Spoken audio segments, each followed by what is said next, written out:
Today's topic is Google Maps system design, and first of all we're going to be talking about functional requirements. So basically you want to have a geolocation model which allows you to find out where you stand or where you're located. Secondly, you want to search for nearby businesses. It can be anything from restaurants and cafe to gas station or museum or whatever.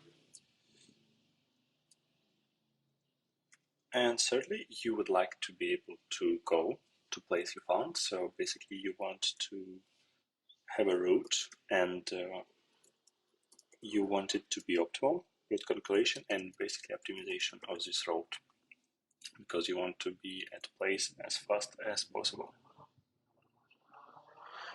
Alright, now let's talk about non-functional requirements. First of all, high availability. Because when you in road or looking for something standing on the street, you would like to be able to find it pretty fast, and you don't want to have some lags or long wait time.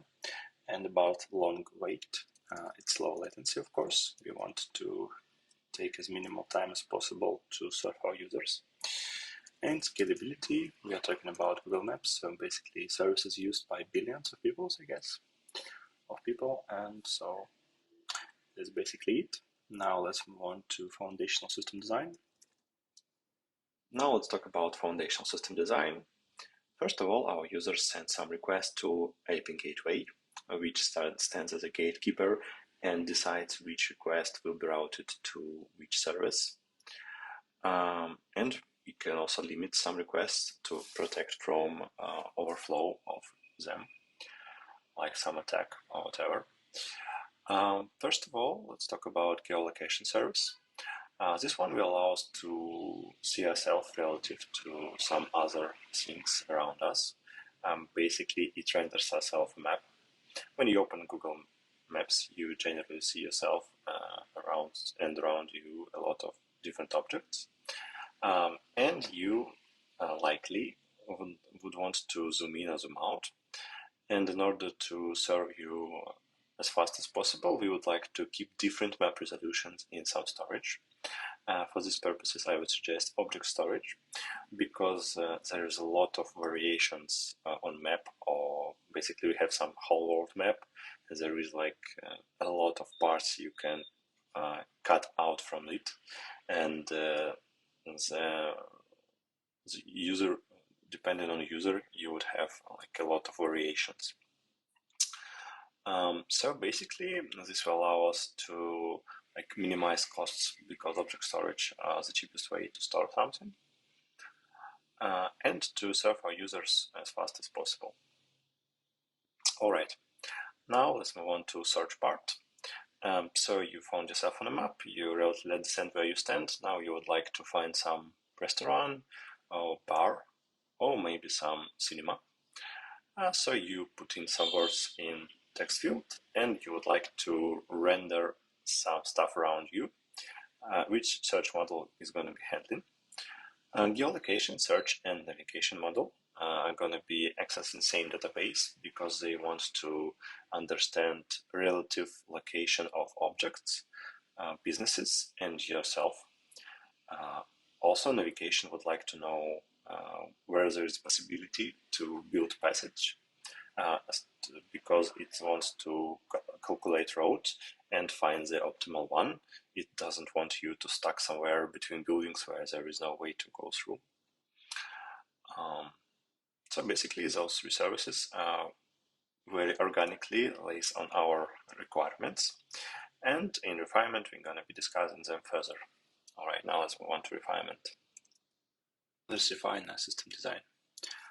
First of all, let's talk about parts that are close to our users. We're going to be adding CDN, which is Content Delivery Network. Basically what CDN does is allowing users to get some static data or even dynamic faster. In our case, mostly what we want to have in our CDN is a lot of maps, because maps are a lot of different resolutions, need to be served to user pretty fast, because when you are zooming in or zooming out, you not really want to see lags, because it's really not satisfying experience. Basically what we have here is users distributed around the globe, and if we were to serve them from our own servers, you would either need to have them all over the world, or we could have our core servers and allow CDN system to handle the rest. Basically, CDNs are distributed servers around the globe, which serves the purpose of minimizing the distance between user and your data. So in our example, it would be straightforward to keep a lot of map resolutions in CDNs for different regions like Europe, US, and some Asia regions, and so on. All right. Also, to our IP gateway, we're going to be adding load balancing. This will allow us to distribute a load around different replications of our service. So basically, you see just a schema here, but generally we have a lot of geolocation services that duplicate each other and allow it to distribute load. All right. Now let's talk about different parts of our system. First, we start with geolocation. That is the thing you, I guess, first see on the map. When you open it, you likely see yourself, like a blue point, I guess. And for this to be truthful, we need to have geolocation service that's going to be handling this blue point positioning, I would say. So basically, we add a positioning service that's going to be communicating with object storage, which stores different maps and resolutions of them. So basically, you see this map from object storage, so positioners need to query it and find appropriate map. And also, it needs to communicate with GPS service. That's going to be communicating with satellites and define our location, our latitude and longitude, basically geographical coordinates. So this system together will allow ourselves to have correct position of ourselves. Also, we are relying on GeoDatabase, which holds all latitude and longitude and a little bit more information, so that we can correctly map this all together, tie this all up together, because we will have ourselves some coordinates on GPS. We will understand how relate coordinates of GPS with our own coordinate data, and we have map that also have some coordinates on them, and we allow ourselves to render a good picture. All right. Now let's talk about that. We know where we stand. We can run some searches. Let's say, for example, you want to find some specific bar, and you don't really know its name, like all the parts of this you don't know, and you just write something approximately close to it.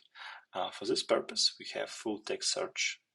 It can be Elasticsearch, for example, that allows you to make mistakes or only have some words of name in it, and this search will fill all the gaps and find you close, most probable answers to your query.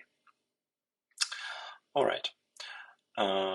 Also, we may have desire to find some category, like some coffee. This is easier because categories are generally provided by service. So you just choose some category, and this category is going to be easily mapped to database. So let's talk about user flow. You inserted some category like coffee. Business Manager got it, and then it requested some of the replicas of our database. Also, let's discuss this part. So basically, we might have just one database, and all our requests are going to be to it. But in our case, we have a specific load, and this load is on reads. So our billion users, let's say 10% of them, so 100 million users are active every day, for example, and they always searching for something. This creates say hundreds of thousands requests, I guess, in a second, maybe tens of thousands, something like this. We can calculate it later. And generally, the good solution would be to create a lot of read replicas. What this means is that when we insert something in a database, we insert it in one database to have our data consistency. And this database then just distributes this data to replicas, which will be called follower as an example, and one of them will be leader. So basically, leader takes in writes and then distributes them to followers. And in cases when user asks for something, we generally can request any follower or any replica for this information. All right, so basically with this flow, we query our database. If this category, we go to category column, and then we have a lot of data, because we have like maybe millions, I guess, restaurants around the globe, maybe even tens of millions. Now we need to cut a little bit on this, and this is where proximity search comes into place. So basically this service will go to and communicate with our geolocation and with geodatabase, and decides where we stand right now, and that we need some nearby businesses likely, if we don't ask for like specifically some other city or like whole other country even. So if not specified, it will be looking around you and in some subset of map region. So basically, when it's found something around yourself, it will return this, and also will put like specific points on map. All right, and regarding write flow, is going to be from our clients that want to update their own businesses, or maybe just some users that want to edit. And this flow is generally much lower on requests, and also it's not really time sensitive.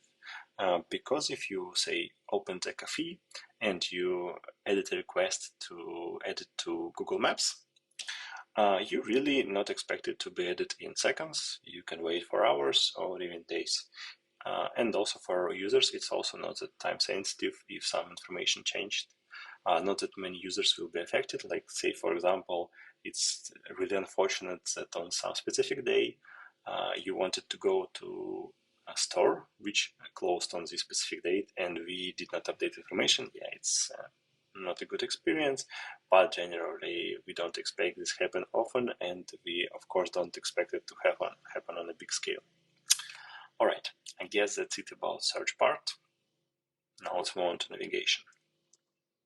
Now to our navigation part. So let's say we found ourselves some nice coffee that we want to drink coffee from, and now we would like to know how can we get there, of course. For navigation part, we would need to run two services. It's router that is responsible for constructing all possible ways to go from our current position to point on the map, or it can be, of course, not your current position, it can be any 2 points on the map. And optimizer that's going to be deciding which specific route is the fastest one. So say we are talking about router, and we have 2 points, where we want to go and where we stand right now. So a navigation service is going to be querying where we stand right now from positioning, from geolocation part. It's going to ask search service where you want to go, or maybe it can be just routed to it from search and geolocation part. Now we have 2 points, and router is going to be constructing all possible routes from it. So details are not a topic of today's talk, but generally it would be something like a segmented map. We have certain segments on a map that's gonna be, we can say that those are just some squares, basically. And you have some ways to go from one point to another. Like says, I am somewhere here, I want to go here, and I need to find the best way. Of course, on our example, it would be just this line. But in real situation, you have specific roads if you are traveling in a car, or some roads for human where he can walk, because you cannot walk on the road, of course. So what you would like to have is some possibilities. It can be something like this, it can be something like that, or maybe even like this.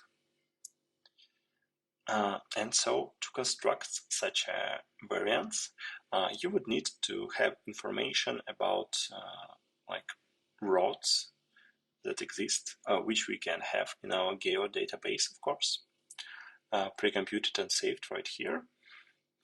And generally, you can present it in a graph. So you have your own point, and you have some points that are nodes of the graph, and these points represent just the road. So basically, now you have a lot of different nodes. You are one of them, and you can calculate like shortest path using algorithm like Dijkstra algorithm, for example.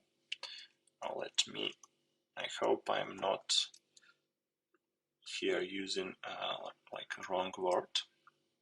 Hopefully it's a good one. All right, or A star algorithm, I think. Yeah, so whatever you want to find shortest path in a graph, and also you can consider this in a more like easier way when you have some segment.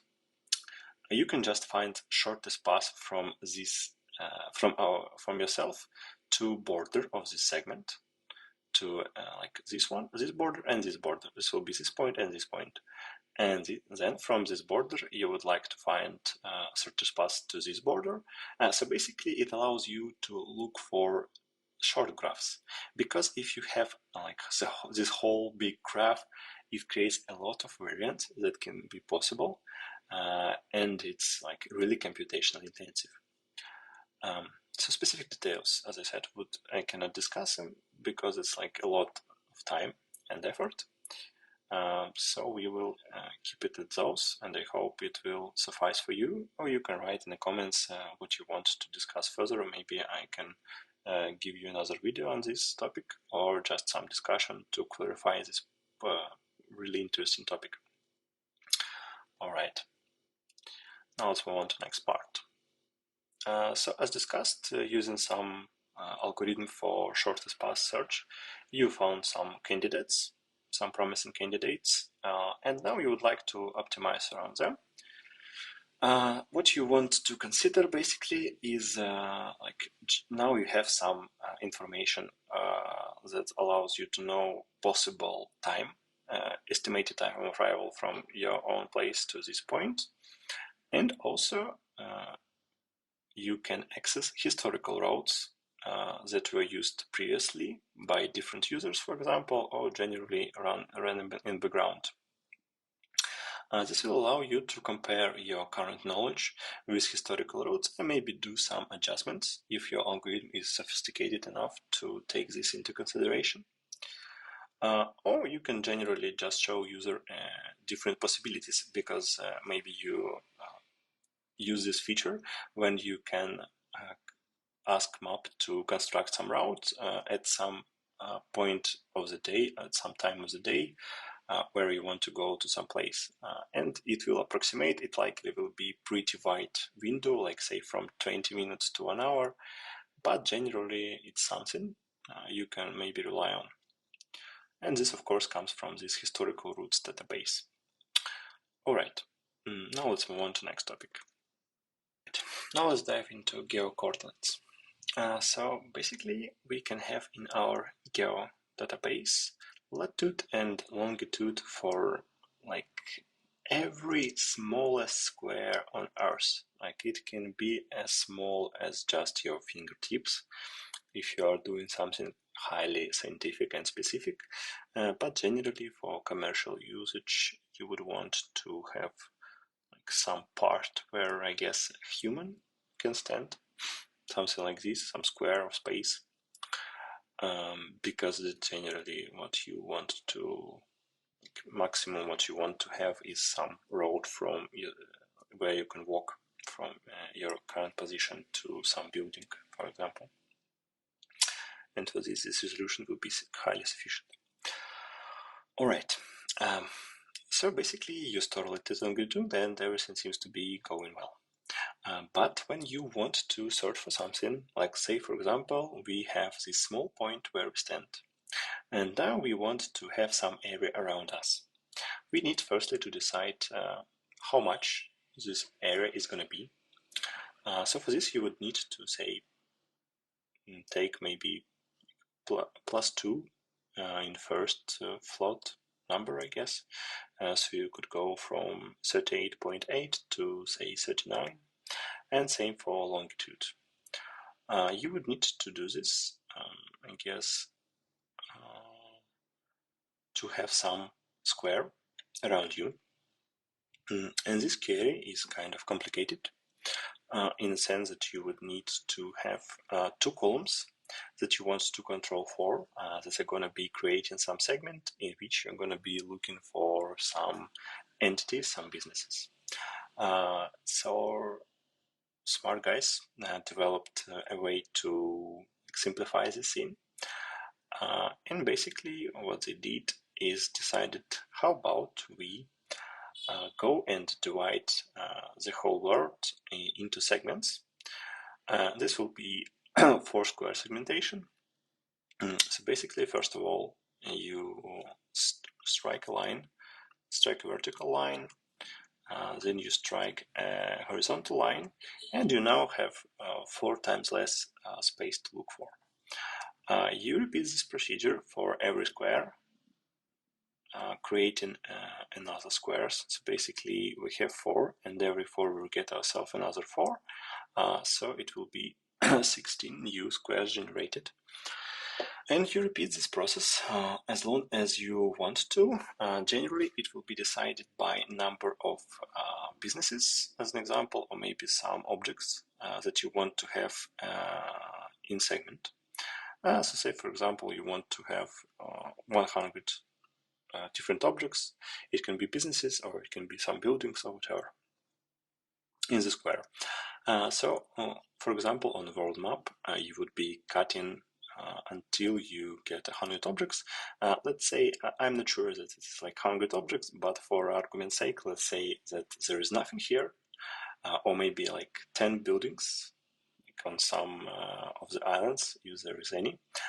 And right here we have like millions, I guess, tens of millions, maybe even hundreds of millions different objects.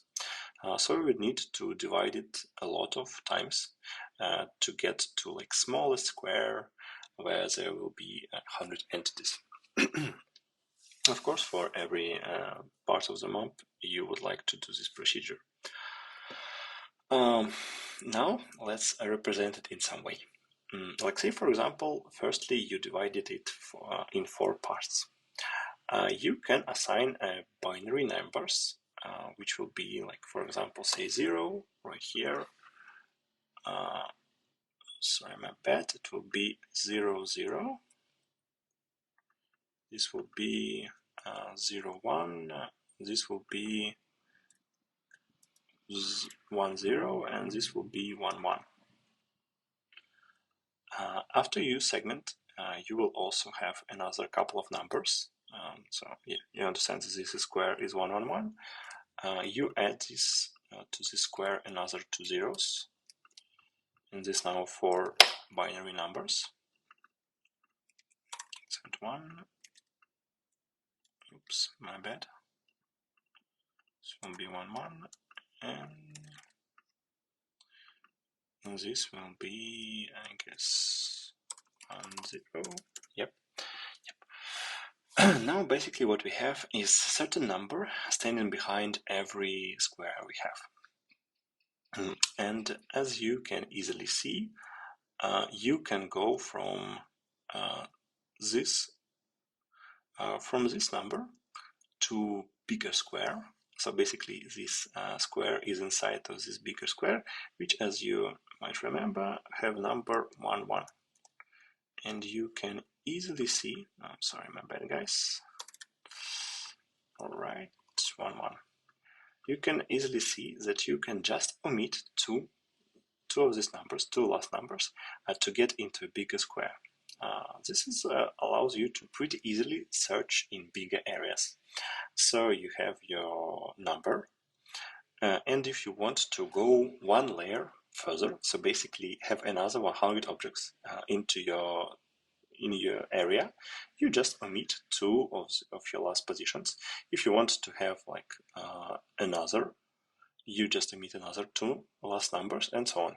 And for like easier representation, to not have like an endless line of zeros and ones, people generally encode those numbers into some other format, like it can be something like letters.